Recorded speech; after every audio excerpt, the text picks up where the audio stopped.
Good afternoon, everyone. Good afternoon, and welcome to another episode of Overtime. Overtime is a daily program on Facebook and also on YouTube that begins at about 1:30 in the afternoon, Mondays to Fridays, and for an hour, and with overtime in most, if not in all cases.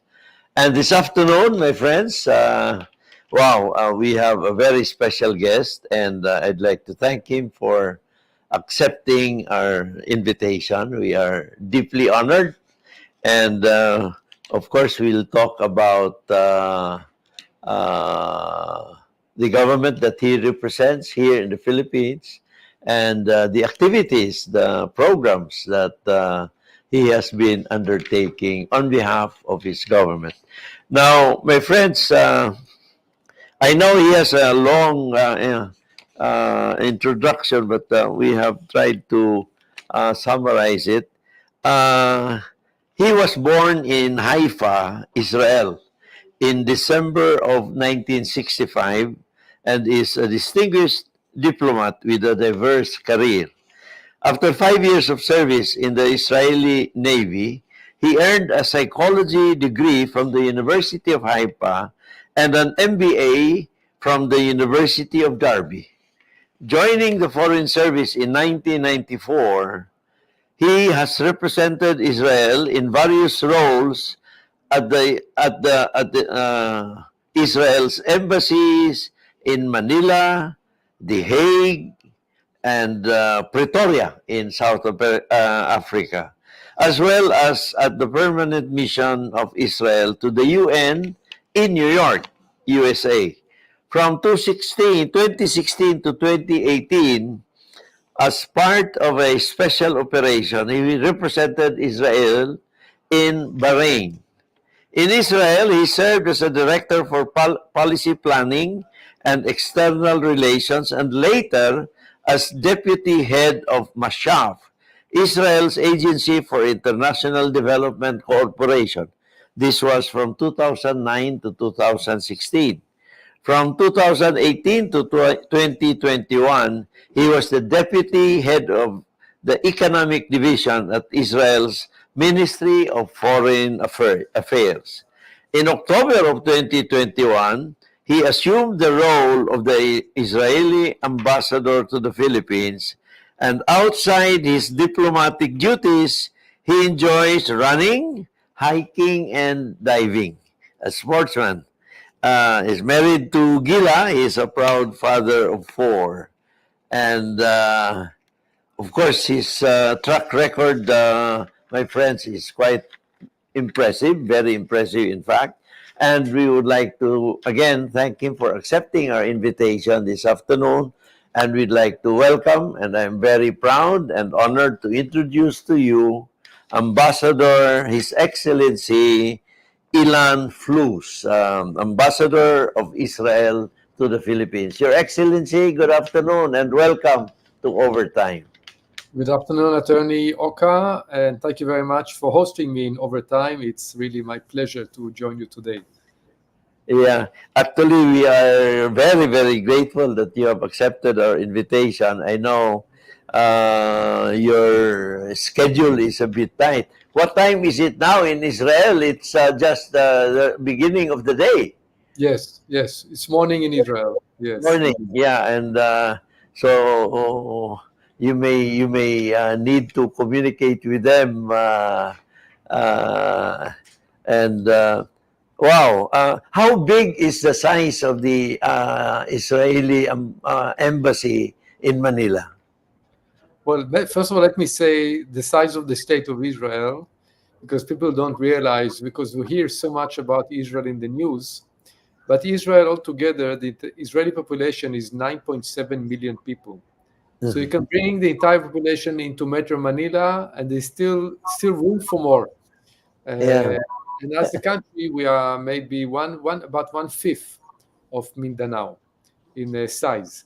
yeah, Embassy actually is we have like 3 stories here in a BGC. The embassy has expanded in the last few years. because of the expansion on relations, and it's something that we'll talk soon, I guess. Yeah. As relations were really intensifying and we got closer in some new areas and much more activities, we had to enlarge the embassy. So we have today also an economic office, an office of the Yeah. Israeli Ministry of Defense. Yeah, that's good. That's good. And yeah, talking about Israeli Philippine relations, would you like to tell us the story, Your Excellency, about the Israeli Philippine relations? Let me say two things. First of all, for myself, being an ambassador here, I just want to remind you that you said it before, I'm a Balik Bayan. I call myself a diplomatic Balik Bayan Uh, because I've been to the Philippines from 95 to 98, and now uh, this is my second term here. So, and I'm really invested into promoting the relations. So our relations actually go back a long way. yeah, And they start even before the establishment of the State of Israel. Israel was established in May 1948. But already in 1938 and 1939, during the time of President Quezon, when the Philippines was actually under US, and the Jews from Europe were trying to escape from the Nazi Germany, from Germany, the Nazi Germany, because persecution has already started. The Jews were persecuted. You know, later on during the Holocaust, the yeah, Nazis exterminated 1/3 of the Jewish nation. 6 million Jews were murdered because they were Jewish. But the pressure started already in the 30s. So the Jews were trying to escape Europe. Most countries closed their doors, did not allow Jewish refugees to enter into those countries. The Philippines is one of the very few countries that has allowed Jewish refugees to come in. And actually, there were about 1,300 Jewish refugees who got safe haven in the Philippines during the time of President Quezon. So that's really something very important. And the impacts are felt until today. I'll soon explain why. Quezon had the open door policy to Israel. The yes, second very important thing when we talk about the relations, the history of the relations, is in the vote in the United Nations in 1947. The UN was debating the question of Palestine, and they had to decide on the establishment of the Jewish state of Israel as a homeland for the Jews. The Philippines was the only country in Asia that voted in support of the establishment of the Jewish state of Israel. So, for these two reasons and gestures that took place even before the establishment of the State of Israel, Israel has adopted an open door policy to the Philippines and what we call walang visa. Filipino does not need a visa when they travel to Israel because you opened the doors of the Philippines, you supported the State of Israel. This is our gesture, and now we can return by allowing Filipinos to enter Israel very smoothly and easily without any documentation or visa requirements and things like that. oh, So I think this is like, for me, this is like the really foundation. Of course, this is history; it's very important. Today, the relations are much more. We have much more to talk about in these days today.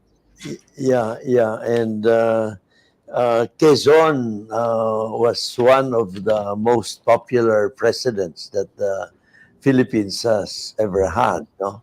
Yeah. And in fact, one of the more famous quotations that we remember about Quezon, because he was asked about whether Philippines should be granted independence, no?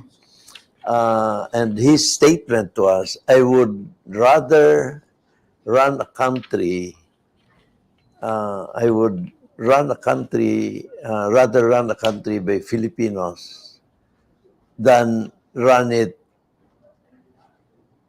on behalf of somebody else, even if it is run by Filipinos, it is run like hell, no?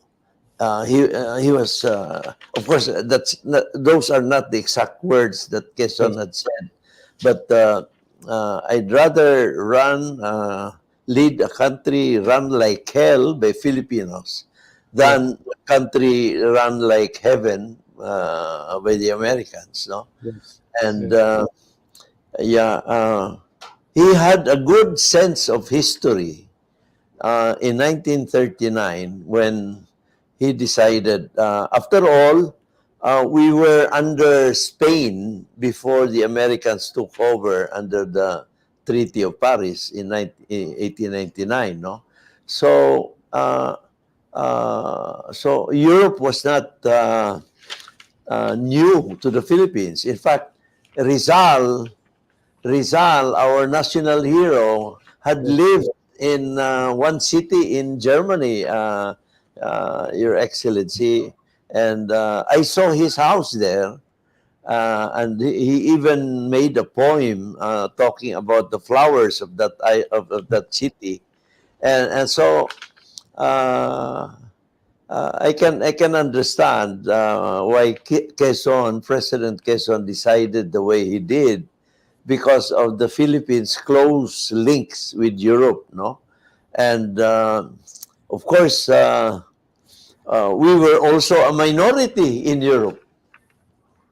We were also a minority in Europe. So President Quezon's decision was really an expression of a dream to be free, a I think dream to, yeah, I think it's also, a compassion to people yeah, who are being persecuted, and the yeah, Filipinos also under foreign, in a way, yeah, entity who was controlling, as you said before, that he wanted to be free, and he saw here a people which is being persecuted, so the Jewish people, and he felt the compassion and the yeah, need to help them. So certainly, with this, even in Quezon City, there is what we call the Friendship Monument.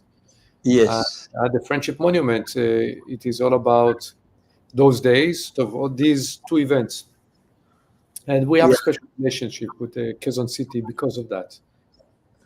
Yeah, we call it the Monumento now. Yes, Yeah, yeah, yes. yeah, and people jog there. They do their biking there, So in, so in and the so in the monument, there is one corner with a small monument, very nice one, which is dedicated specifically to this history with Israel and the Jewish people. yeah, yeah, very, very close ties, no, and Yes, very significant, I should add, no, yes. and so wow. You mentioned the number 1,300 Jews from Europe who came to the Philippines and sought refuge. And would you have would you know where the 1,300 went? And I know some of them had established businesses in the Philippines, and I was in the private sector, Your Excellency, around 30 years ago, and we had the bank that I dealt with, I worked with. We had a deal with a Jewish family, and it was my understanding that the family was one of those who came to the Philippines under President Quezon. Uh, So there were some I don't remember the names, but most of the Jews who came during that time, most of them would have left, like I in see. the years after. Not all, many, maybe not many have left at the year um, after the end of the Second World War. Would have left probably to mostly either to the United States or to Israel. And just about last year, actually there was an elderly Israeli person who spoke fluent Tagalog because Wow. he lived here. He was one of those Jewish refugees, and he learned fluent Tagalog. But he passed away last year. He was very old. Um, Uh, some some have stayed here and started their own businesses. Many of them later on married, yeah. locals, Filipinos. And by today, we don't have members of the Jewish community who are really directly descendant to the refugees from then. They're not members of the community because they would have intermarried, and Yeah. today their grandchildren or great grandchildren, which I meet sometime here and there, and they're not connected to the Jewish community anymore, but they are connected to the heritage. And they tell me that their grandfather, great grandfather, was one of those Jewish refugees who got safe haven in the Philippines. There's even one who is working for the Department of Tourism of Quezon City, and he took me around to show me the monuments. So I always remember him. So, but there are a few. I meet sort of sometimes some people, but majority have left. Majority have left. That's good. If I can recall some names that I knew were Jews, but I don't know if they were part of the 1300 who came to the Philippines. There was Mr. Awad, Awad, and he had a big business in Makati. But at that time, he was already passing it on to his children. That was 30 years ago. And of course, we cannot forget Mr. Zuilig. Mr. Zuilig, who up to now is very much involved in implementing social services here in the Philippines under their non-government organization called Zuilig Family Foundation. And we were partners. When I was mayor of Cagayan de Oro, Zuilig Family Foundation was the implementor of health programs, including, of course, the universal health care and things like that. No, so very very important programs that Zuilig Family Foundation had involved themselves in here in the country. And yeah, I'm sure there may still be other uh, corporations of Jewish descent who are still here in the Philippines and doing good, no? And incidentally, Your Excellency, I had participated in this program organized by a group in Manila. I was invited by Isa Mercado to a gathering at Manila Polo, and I met you there. I remember, and it was about helping those who would go back to Israel. And identifying and facilitating and making it easy for them to go back to Israel and reconnect with the roots. Can you tell us about that, Your Excellency, please? Yes, yes. That's a group. Isa is a friend of somebody else. Her name is Mirna Yao. And they established the Philippine chapter of an organization called Keren Hayesod. Ay, And this organization is one of the oldest Jewish NGOs, which actually helps for Jewish immigration. So anybody who's Jewish who's living outside of Israel and who wants to immigrate to Israel, then Keren Hayesod can assist more on the Israeli side in the receiving side of the new immigrants, in helping them finding a job, in retraining. So they do different kind of projects in Israel. Also looking on sustainability and other kind of projects.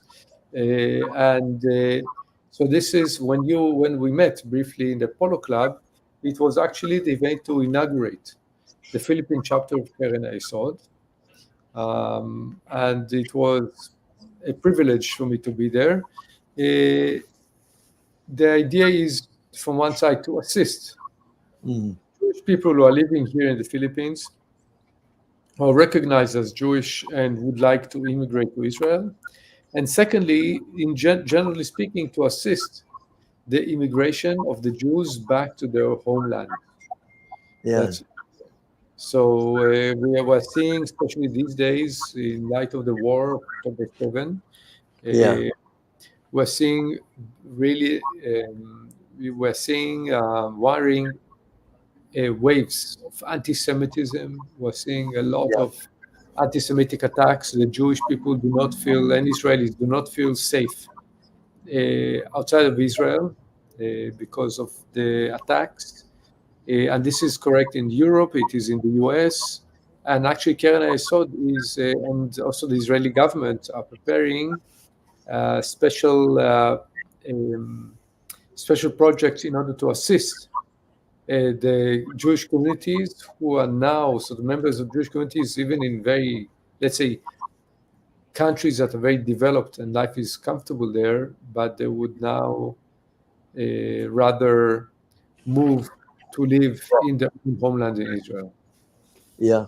I remember now we have the Olympics going on in Paris. There was an Olympic event some years ago Yes, when yeah, the Israeli delegation was attacked. No, yes, uh, yes, in yeah, Germany. It happened in Germany. Germany.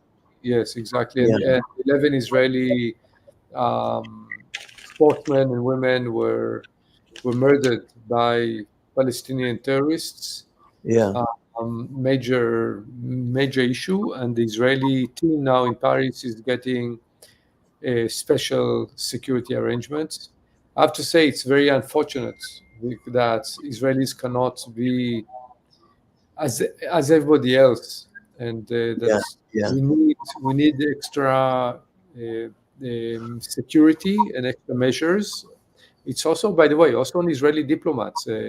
Israeli embassies, I would say, generally speaking, Israeli embassies, Israeli people, and Jewish people have been suffering in the last 10 months a growing number of attacks, which is something very worrying, especially when we are sort of supposed to be in a democratic society and yeah, yeah. liberal, and so it's quite challenging, but that's Um, so you saw also in Paris, the Israeli delegation had a lot of security arrangements. There were some protests against the Israelis. yeah, yeah, yeah. It's very unfortunate, if I may add. No, Yes, and there have been many attempts, Your Excellency, by the U.S. and other European countries to uh, look for a peaceful solution to the conflict, no?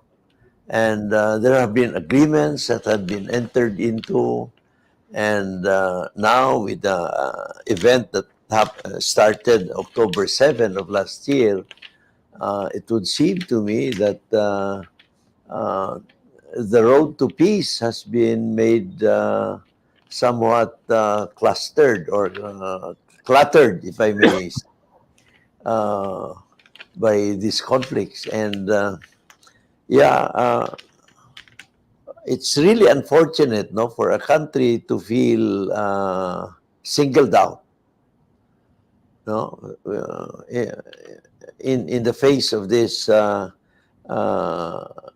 international arena where freedom and peace should be the name of the game, no? And wow, very difficult, Your Excellency. yes, Attorney Oka, I have to say that it is difficult, and maybe just to remind us, because people say, okay, just have a ceasefire and let's move on.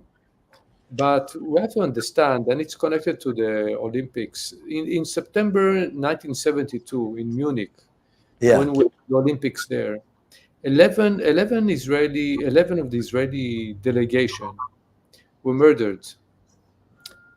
And there's no difference between that murder and other terror attacks that Israel and Israelis are suffering Yeah. until now, only in scale. And what happened? What happened in October 7?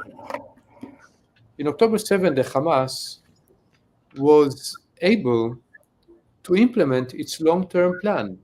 It's not a one-time, Yeah. okay, let's attack them. No, it's an ideology, and the ideology of Hamas is basically to eliminate, to annihilate, to destroy the state of Israel, and to establish there in the land of Israel, to establish an Islamic state.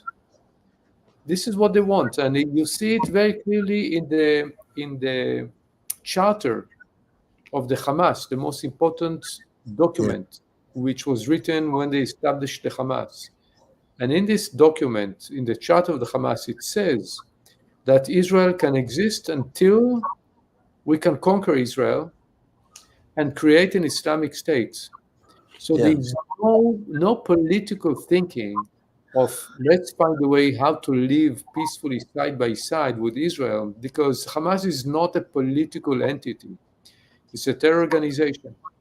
And what happened in October 7 is that they were able to implement the plans, and they were preparing themselves since 2006 and 2008. They have, the amount of tunnels, the tunnels in Gaza, everybody's Yeah. talking about the tunnels in Gaza, is more than the underground tunnels that you have in Paris or in New York. It's 700 kilometers, and they are concrete. You have electricity inside, you have all the infrastructure, command and control centers, toilets, showers, food, kitchens, communications, everything is weapons.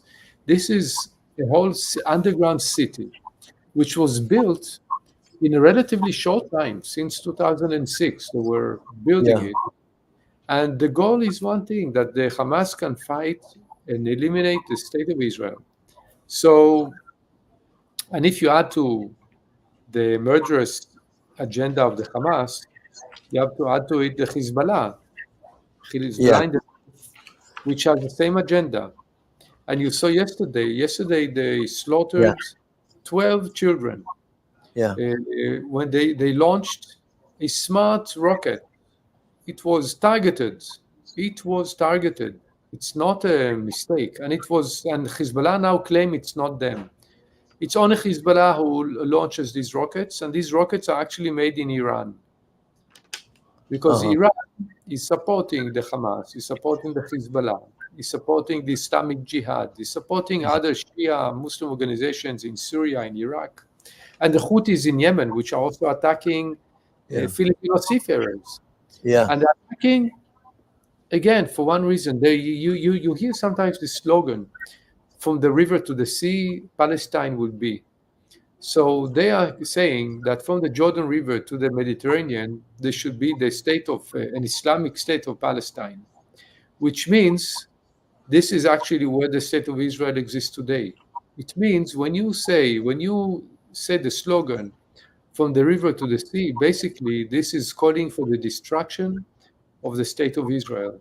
It Mhm. means no space, no room for Israel to exist. So Oh. since October 7, we're facing challenges. People have to remember that Israel is fighting an evil force which is calling for the murder of Israelis are the first. But it won't stop here. You have to remind you, you had ISIS in Mindanao. You had ISIS operatives in Marawi. Marawi was a war against ISIS. Now, I don't want to come to a specific, but generally speaking, if Hamas would prevail and Hezbollah would prevail in our region, we're not going to be the last one. We are the first, because we are on the Holy Land. We are surrounded by those evil forces. Israel in the Middle East is surrounded by Arab countries, um, but they are also calling for the basically Islamization of Christian people. There's no tolerance. And who is supporting them? Supporting them, Iran. Iran is supplying them the ammunition. Of course, now they are able to manufacture their own weapons. Yeah. Learned from Iran. Iran taught them, but Iran is supplying weapons, is supplying funding, is responsible for the ideology of murdering the Jews and the Israelis, and is supplying training because people go to Iran for training programs, so they do training in Lebanon, in Syria, in different places. I said the financing. Yeah. Iran is the source of all these efforts, basically to eliminate the state of Israel. For me, I can tell you, as an Israeli diplomat, it is very unsettling that I feel, and why should I feel, that my country is not respected, is not recognized, and there are still forces who are getting support from the international community, and these forces are calling for my destruction. Instead of the international community putting pressure on the Arabs, on the Muslims, on the Palestinians, that this is not acceptable, that this kind of ideology and agenda is not acceptable. This Yeah. pressure on Israel to allow this ideology to continue to thrive and attack us once again. So it's very, very challenging. And we do hope and we do pray as Israel that we'll be able to see the days that we can live peacefully and safely in our Yeah. own homeland in Israel and continue with our collaborations. And we can talk soon about the collaborations that we have with the world, because it's not only collaborations and it's not only the Philippines. You know, Israel, if you have a smartphone, in the smartphone, a lot of components have been developed in Israel.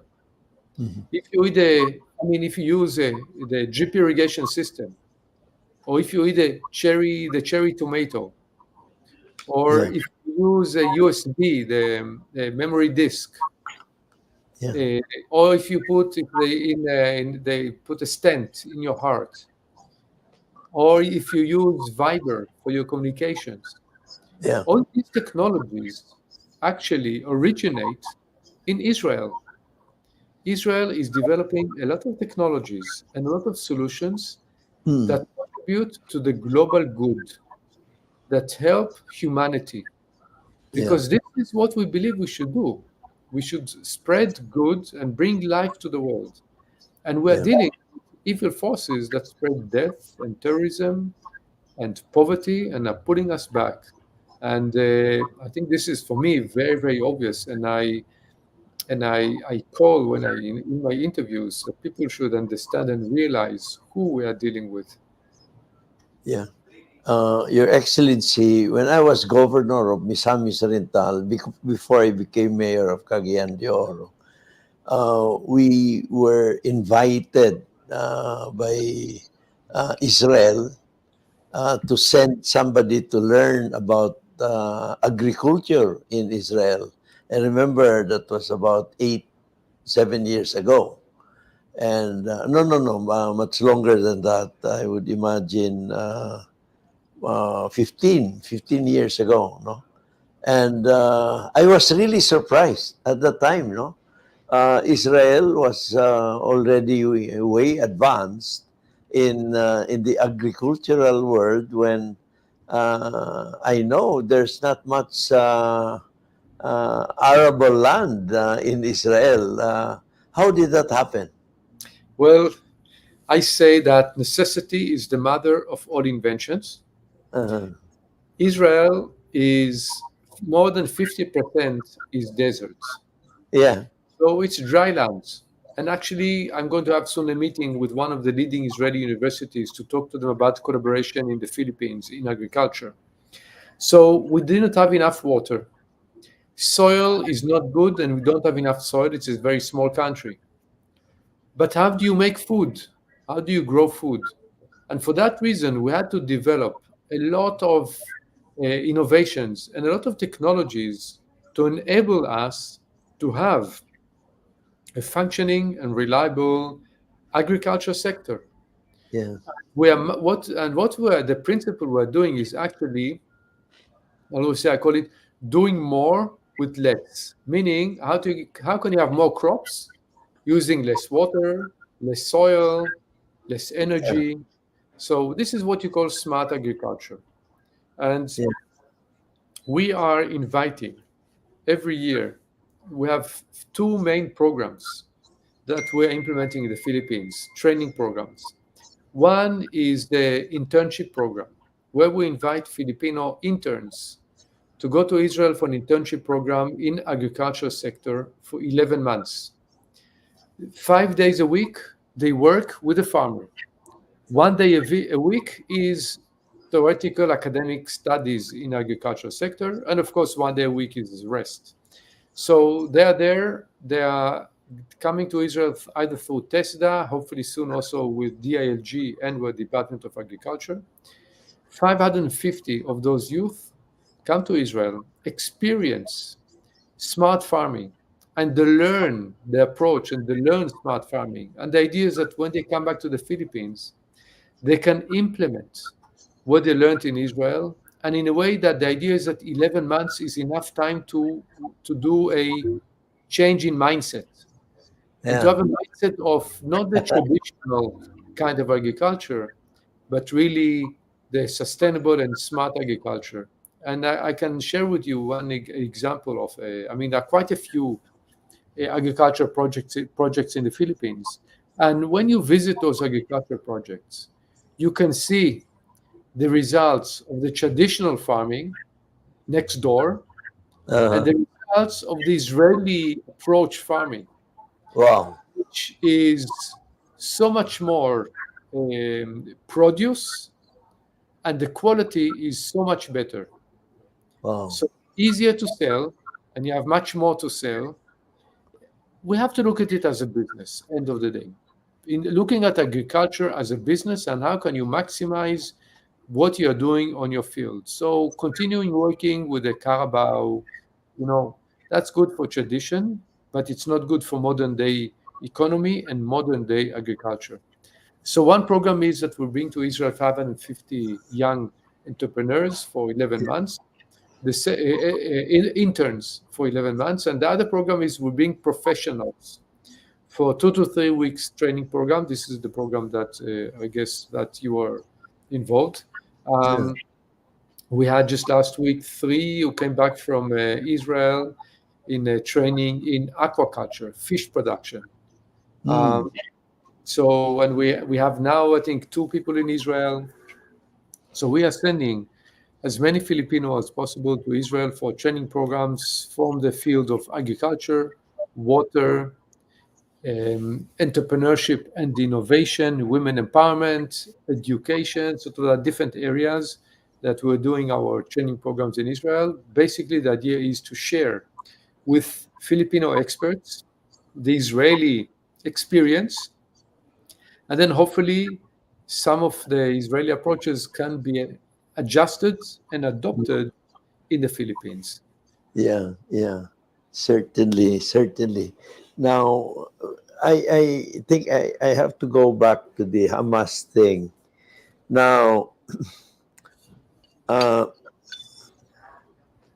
Hamas is in control already of Gaza. Question is, what about the Palestinian state? So, Hama, basically, what happened is we had the Oslo process in 1994 Uh-huh. when Israel basically allowed the Palestinians. The agreement was that Palestinians would have their own autonomy, Yeah. and then we'll negotiate a final peace solution between the Israelis and the Palestinians. And then we can, in part of the final negotiations, we'll negotiate a few issues, including a Palestinian state or a statehood for the Palestinian people. Yeah. Yeah. However, due to terrorism and waves of terror attack against Israelis and a Palestinian leadership which is not Mm. reconciliating and not recognizing the right of Israel to exist, we were not able to achieve a solution which will be a long-term lasting solution. So the Palestinians are still living under a Palestinian autonomy. However, when our prime minister said, "Okay, we cannot let terrorists dictate the what's happening. Let's try and change the reality. So if we cannot negotiate a final status arrangement with the Palestinians, Yeah. let us withdraw from Palestinian authority areas and let them control their own people, and Uh-huh. we'll be totally out." Now, so we pulled out of Gaza in 2004 to the internationally recognized border between Gaza and Israel. Oh. Since 2004, there is no occupation, and the Gaza is totally independent. Israel allows they don't have their own port, so the goods have to be shipped to Israel. There's still a lot of dependency. We even before October 7, we employed more than 20,000 people, Palestinians from Gaza. We employed them in Israel. This is how they got all their intelligence and all the information about our Yeah. community because they're working in Israel. So basically, what happened is since the disengagement, Hamas was gained control of Gaza, and since then they were building and preparing themselves for Yeah. the attack against Israel. But the process until then, Israel was hoping that they would be seeking for peace and coexistence. So we try to employ as many as possible. We try to facilitate entry of goods, of all kinds of things to enter in order to help in the reconstruction of Gaza. Um, but the Palestinians did not take this as an opportunity to develop, but they took it as an opportunity to arm themselves to the continuation of the war against Israel. Uh-huh. Yeah. Yeah. And Hamas and Hezbollah, your position is they're essentially the same. Yeah, well, the Hamas is in Gaza Yes. and they have cells in Lebanon also. Hezbollah is a Lebanese organization. They have differences. Hamas is actually Sunni, but it has a Shia supporter, Iran. Mhm. Hezbollah is Shia. Hezbollah has a military wing, which is again Hezbollah for Israel is a terror organization, but they're also involved in the Lebanon politics. And Hezbollah is actually controlling the entire southern part of Lebanon. Is Um, controlled by the Hezbollah and not by the Lebanese army. And that's a major challenge, major issue. But yeah. for us, it's no different between Hamas, Hezbollah, the Houthis, Islamic Jihad. All of them basically are terror organizations who are trying who are terrorizing Israel, are trying to murder Israelis, and to establish an Islamic state. Hezbollah is very well armed in Lebanon. They have a lot of missiles and very accurate missiles because Iran supplied them long range smart missiles to Hezbollah. So if we'll have a war with Hezbollah in Lebanon, there will be also a lot of damage on the Israeli side because Hezbollah has more capabilities than the Hamas. But let's see what happens.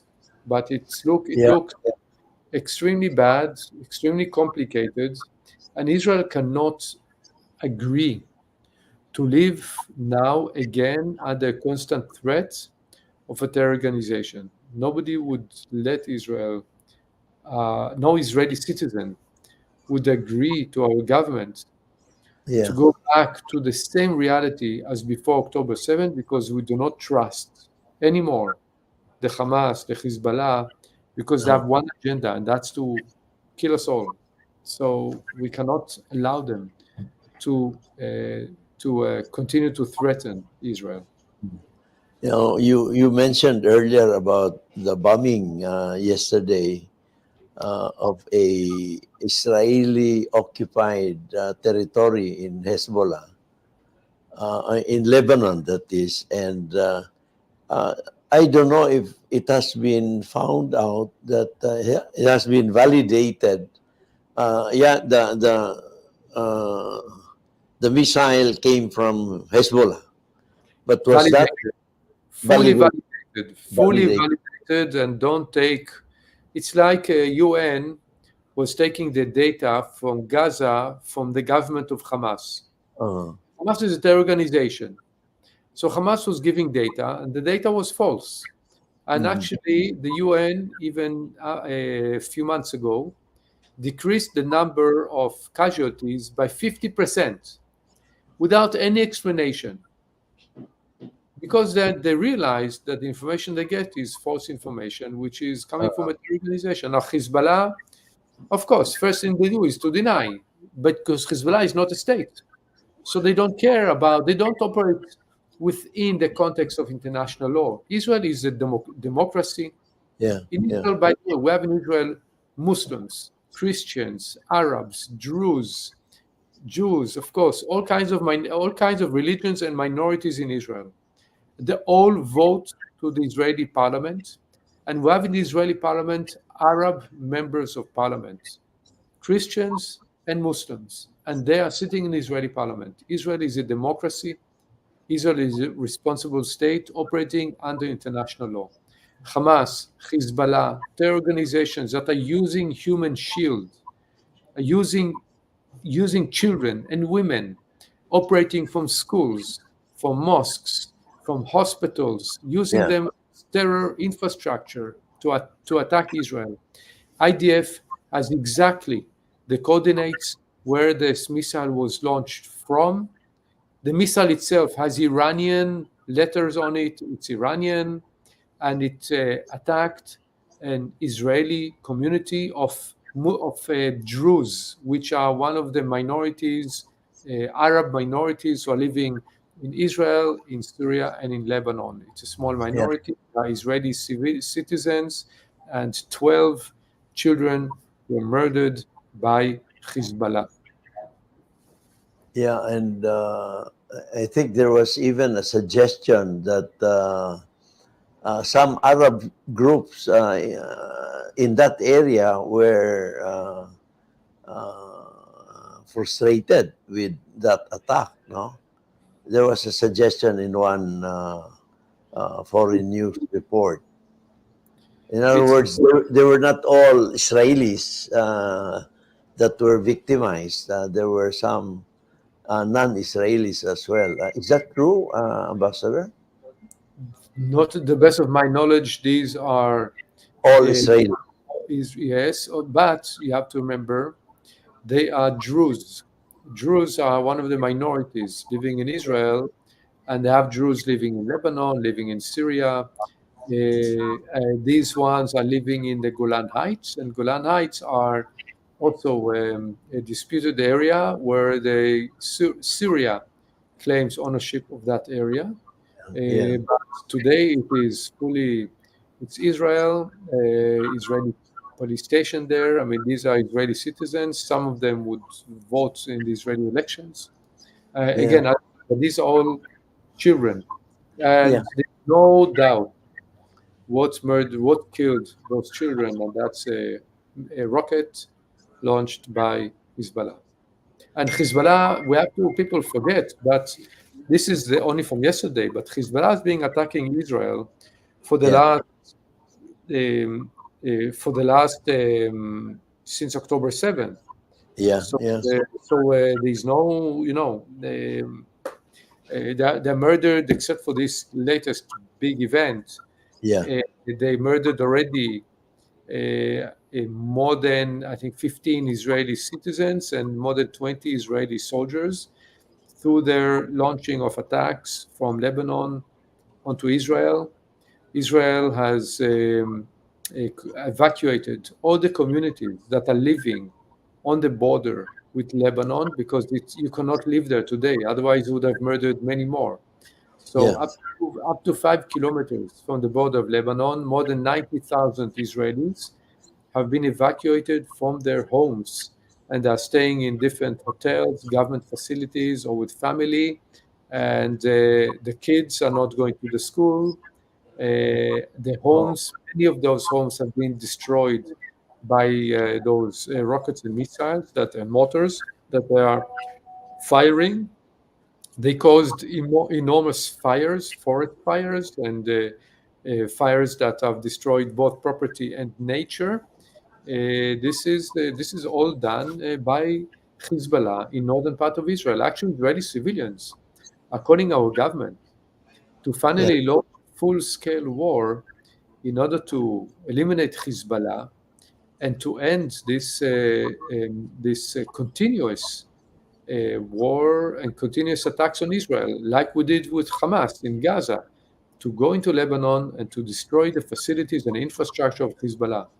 Now, I'm not here to discuss our plans because I don't know what are the plans of our Israeli Defense Forces and our Prime Minister, but there are voices who are calling to go into Lebanon and to eliminate Hezbollah, that it should not be able to attack Israel once again. But as we know, when you enter into a war, there will be casualties on both sides. And as I said before, Hezbollah has a lot of smart weapons, and there will be destruction. There will be a lot of damage on both sides. And of course, we are a responsible government, so I'm not sure what will be the decision of the Israeli government, but it is not an easy thing to do. Um, it's a very complicated situation, but we are fighting, and this is what to again. I'm saying this again and again. We are fighting an organization which is not a state, it's not a responsible country. And Israel is a democracy, is a country operating according to international law, trying to minimize humanitarian sufferings and to minimize casualties. And we will make decisions, again, our leadership will make decisions, of course, according to the interest of Israel, but at the same time, understanding also the international arena and international law. Yeah. In fact, yeah, you mentioned, and in fact, that's the somehow the already the given conclusion that there will be a response of Israel to that bombing. And wow, next question perhaps is where will that lead us to? No. Uh, So yes, it's a very important question. I mean, we need to, but for Israel, we need. I think the important thing is that international community, yeah, like the Philippines, of course, the USA was a strategic ally, yeah, but the international community has to fight evil and has to support the good. And in this case, Israel is a righteous. Israel is the good. Israel is representing the values. And here we are talking about terror organizations who are representing the evil, the bad, or they are led and supported by Iran. And they basically have the pressure has to go on them to change their agenda. It's important for me, but we're talking, I mean, it's really a complicated reality, but it is important for me that people in the Philippines understand understand what is happening. Israel has no interest in going into Gaza, in going into Lebanon, in going into the West Bank. We have no interest in doing that. We would like to live peacefully, side by side, with mutual recognition, and we want to see Palestinians that are happy, that have money, that have a good income. We're not looking for war. We're looking for only one thing. We're looking for peace and recognition. Let us live. And if we can live together, both sides will live better and will be happy. But unfortunately, we have those extremists, we have these terror organizations which are derailing this positive approach, and we don't see leadership on the Palestinian side which is sharing the same vision of peace and reconciliation. We need to see a change in leadership. We need to see leadership that is courageous, that can show a different way. What we're seeing today is a leadership which we do not hear, even not one word of, for example, not one of those leaders condemned the Hamas attack on Israel. The Palestinian leadership, Iranian leadership, many. So this is what we need. And I also wanted, I mean, I know the time is short, but it's also important for me to say that in the Philippines, due to the special relationship we have with the Filipinos, people. I just today I met had some physical some I had to go to for short medical thing. And the doctor, told me about her pilgrimage to Oh, Israel and how much she enjoyed. So Israel is the Holy Land. And Israel, as I said before, we do not require visas from Filipinos. We see the Philippines as one of the most friendly countries, or say friendly people also, yeah, to Israel and Israelis. And for that reason, for me, as an ambassador to the Philippines, I'm pushing very much a very clear agenda. My agenda is, or my vision is, building bridges of innovation and technology between Israel and the Philippines. Israel is a global hub of innovation. We call Israel a startup nation. In a country of 9.6 million people, we have more than 9,000 startups. Per capita, it's number three in the world of startups per capita. It's after Silicon Valley and New York is Israel with the number of startups. So a lot of technologies, a lot of know-how, a lot of relevant solutions are coming out of Israel, and I'm trying to bring those innovations to the Philippines, to yeah, bring these approaches to the Philippines, be it in agriculture sector, be it in the water, be it in defense and supporting the peace and security of the Philippines. And Israel, unfortunately, because of our security challenges, we have very, very not only good, but they approved, but they have been used in battle of defense technologies. And we are promoting them here in the Philippines, and there are quite a few of them that are being used here. But if I may say, last week, just before the typhoon, it was the last week before opening of the school year.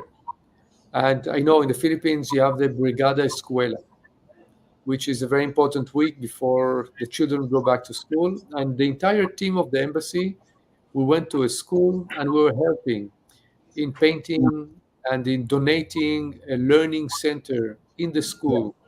And basically, because we recognize the importance of education, so the entire team of the embassy, we closed the embassy, and the entire team went and was helping in one of the schools in Quezon City in preparing for the next year, in donating books and a learning center. So once again, for me as the Israeli ambassador to the Philippines, I it's important for me to have a continuous dialogue with the Filipino people and to yeah, initiate, create as many partnerships as possible between our peoples to bring more understanding, but to bring also more development and prosperity and help in dealing with the challenges that you have in the Philippines. And you have been governor, you have been mayor, yeah, and you have been to the private sector, and you know how many challenges you have. And I yeah. think only if we do partnerships together, we can actually work together in addressing those challenges. Indeed, indeed, Your Excellency.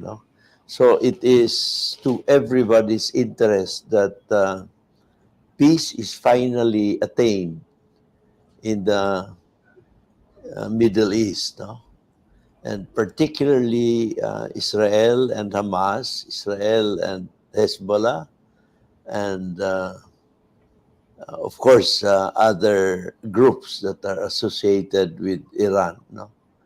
And uh, very, very complicated. You have Ethiopia, wow, the Houthis, and many have been affected. And then who knows what will happen in other countries? No? So it is really. I hope that the trip of Prime Minister Netanyahu to America was very helpful. Although I understand he had to cut short his stay in the U.S. because of the bombing that happened in the Israeli occupied territory. But certainly the Israel issues. Uh, I think people people are looking for solutions, uh, And of course, the difficult part there is uh,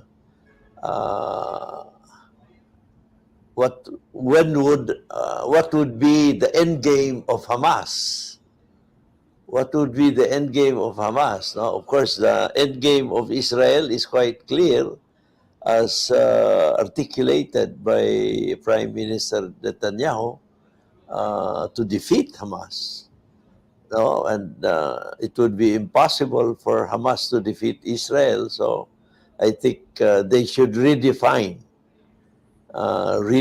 their end game, and hopefully bring lasting peace and harmony. Now, it's so difficult to live in an atmosphere of anxiety and uncertainty and the absence of lasting peace. Uh, it would somehow. I hope that time will come that. Yeah, is that in the Bible, Ambassador? Because a lot of people, us Filipinos, are wondering why is there such kind of a conflict when you are close to where Christ had lived. No, that's an innocent question from an innocent Filipino mind. No. I totally understand. We also ask ourselves, why is this happening? Why couldn't we go back to our homeland and really develop a region which, in collaboration, you can have an amazing, prosperous area instead of fighting wars? But unfortunately, is the Jewish people have suffered persecution for thousands of years. Thousands Yeah. of years. I mean, we talked before about the Holocaust, when 1/3 of the Jewish nation was 6 million Jews were exterminated by the Nazis just because they were Jewish. Yeah. Unfortunately, we realize today, if we hope, modern times, liberal people, new ideas, anti-Semitism is becoming not existent, and we can see that it is very much here with us. So it has been existent for so many years. And I agree, we hope that this will end. It's not ended yet, but we need always to pray. We need to Yeah. keep optimistic. Yes, we read the Bible, and you have the prophecies, and you have the different prophecies that both on the destruction, but also you have the prophecies of Isaiah and other prophets of peace, and hopefully we're getting closer. I want to add that we are also praying a lot for the return of the release of the 120 hostages that are still held by Hamas in Gaza, and we are praying for the safe release. And hopefully, we know that at least 40 of them are dead, but we hope that some are still alive and we can bring them home. Yeah. Um, will Hamas become a political entity and recognize Israel? That's really a change of ideology of a fundamentalist religious organization. It's a big question. Is it possible? We really hope it is, but we do not know. We were hoping to engage also with other Arab countries that will put pressure on them. And as you know, we have peaceful relations with the UAE, with Yeah. Bahrain, with Morocco, with discussions with Saudi Arabia. So we hope that those moderate countries would be able to lead the way and show that it is possible. And this is what we are praying for. And we very much appreciate your prayers and your concern Yeah. for us. And I think that also the Philippines convey this kind of message Yeah. to Muslim communities on the importance of dialogue, of mutual respect, of mutual recognition, Yeah. and we are always ready to have such dialogues. So I'm also happy to meet you and discuss in one of the future programs of Overtime to give an update on where we are. Also to talk more about our programs in the Philippines because we have so much, but Yeah. the time I think is a bit short. Yeah. So there's still a lot to talk about, but we have to keep optimistic, to keep praying. I think this is something that we can also learn from the Philippines because Filipinos are, for me, one of the lessons from the Filipino people is you're always optimistic, you're always happy, and you're always looking forward to the future. And I think this is something very, very important for globally. Yeah. Yeah. Mr. Ambassador, Your Excellency, thank you very much for your time. I look forward to inviting you again to talk about your programs here in the Philippines, and we hope that in the near term the world will achieve lasting peace in the Middle East. Without that, the world will be incomplete. The world will be harassed, and the world will be at, always tense. Yes, So, good luck, Your Excellency. Thank you very much. And to our friends in overtime, thank you for following us, and see you tomorrow. Thank pleasure. you very much. Thank you. Obviously, in Hebrew, we say shalom, which means goodbye. It means peace. It means hello. And hopefully, we'll have shalom. We'll have peace very soon. Thank you very much, Attorney Oka. Thank you very much. Shalom, Your Excellency. Shalom. Thank you. Mabuhay.